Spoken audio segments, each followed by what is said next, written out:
Yes.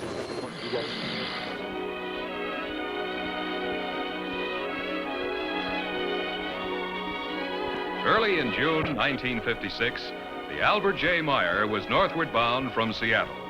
Her bow identified her as a U.S. Army cable ship. She was heading for Ketchikan with a newly developed type of undersea telephone cable. This would furnish an interconnecting cable between Ketchikan and the mainland with 36 interference-free telephone circuits to Alaska.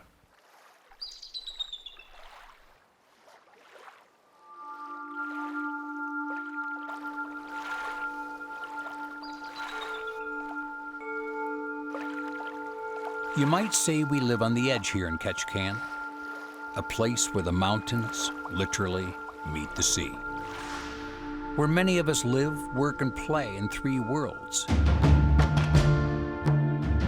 on land, on the water, and in the air. And maybe that explains our desire to discover, our quest to connect with ourselves, with each other, and with the world.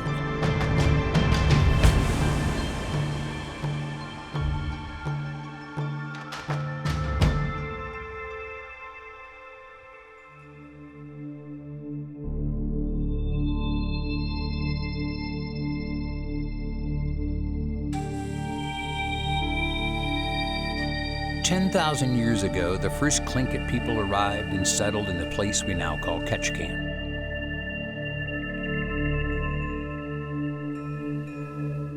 Tlingit and later Haida and Tsimshian history and culture still resonate today in colorful legend, artful dance, powerful music, meaningful carvings, and beautiful garments.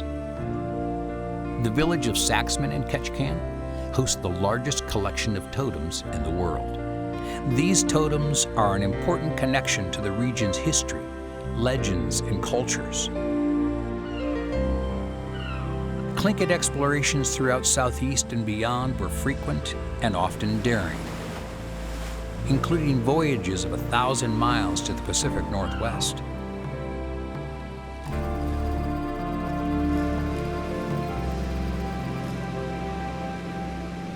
Ketchikan has long been known as Alaska's first city. From steamships to modern cruise ships, it is the first Alaska community visitors experience. Ketchikan's strategic location has natural connections with the Yukon, British Columbia, the Pacific Northwest, and beyond.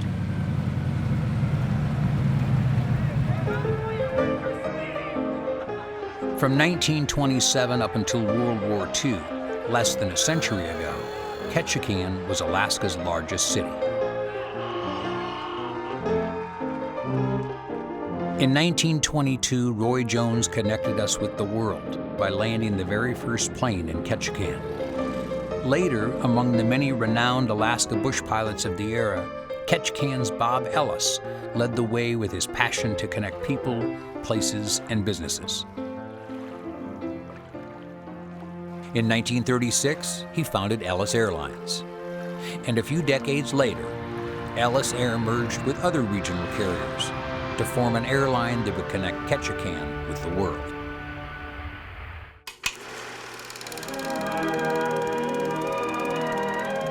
Some in Ketchikan still remember the historic arrival of the long-distance telephone service in 1956.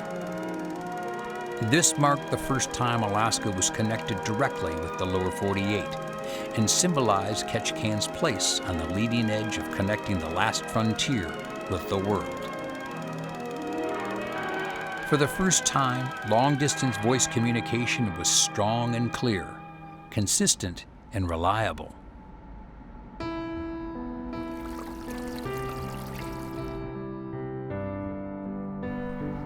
Today, Ketchikan's new state-of-the-art fiber optic cable renews our historic quest to connect. It also represents the future of that quest for decades to come.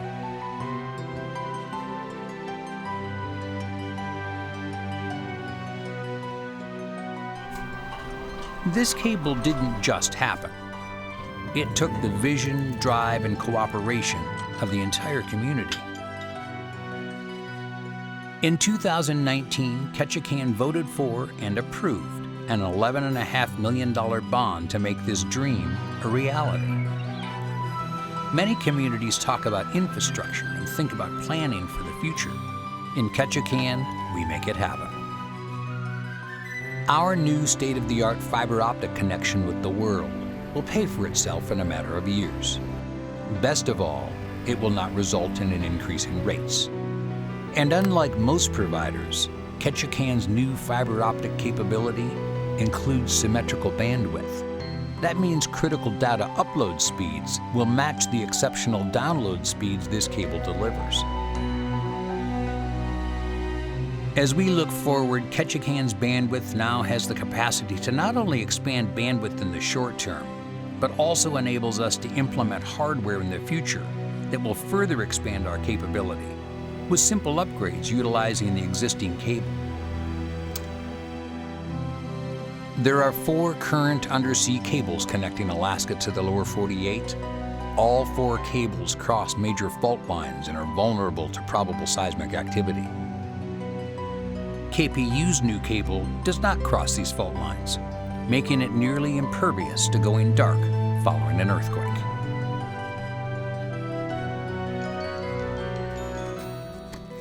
In the words of Henry Ford, coming together is a beginning. Staying together is progress, and working together is success. For Ketchikan, this cable is the symbol of what we can achieve together. It is the promise of our future, and the future of our promise. A legacy we'll share for generations to come.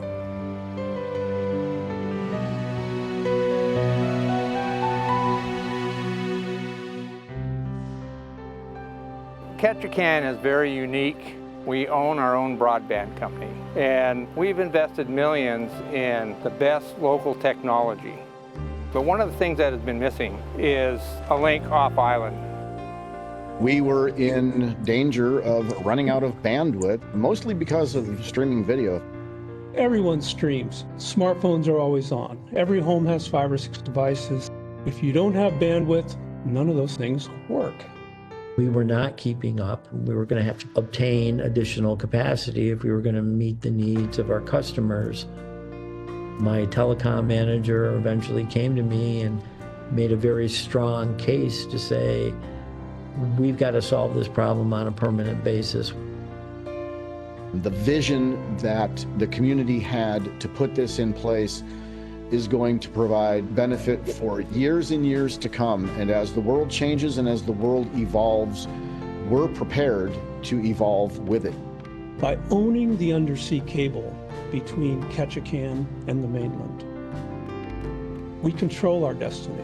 What has just happened in Ketchikan in relationship to broadband access is indeed a big deal, and is indeed such a monumental change that we're only beginning to appreciate how fortunate we are. Communities that have access to high-speed broadband have a future. They have the ability to grow and prosper.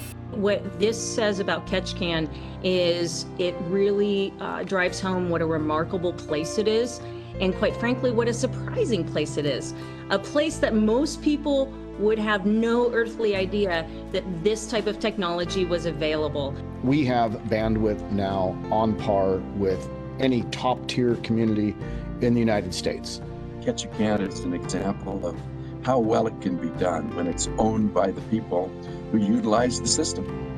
People of Ketchikan came together when they had an opportunity to vastly improve telecommunication services for the town. They saw that opportunity and they rose to the occasion. Doing this right now, we have ensured the future of Ketchikan and our ability to grow. This is generational benefit. 20, 30, 40 years from now, our children and our grandchildren are going to be reaping the rewards of the work that was done in the present, and they will be far better for it.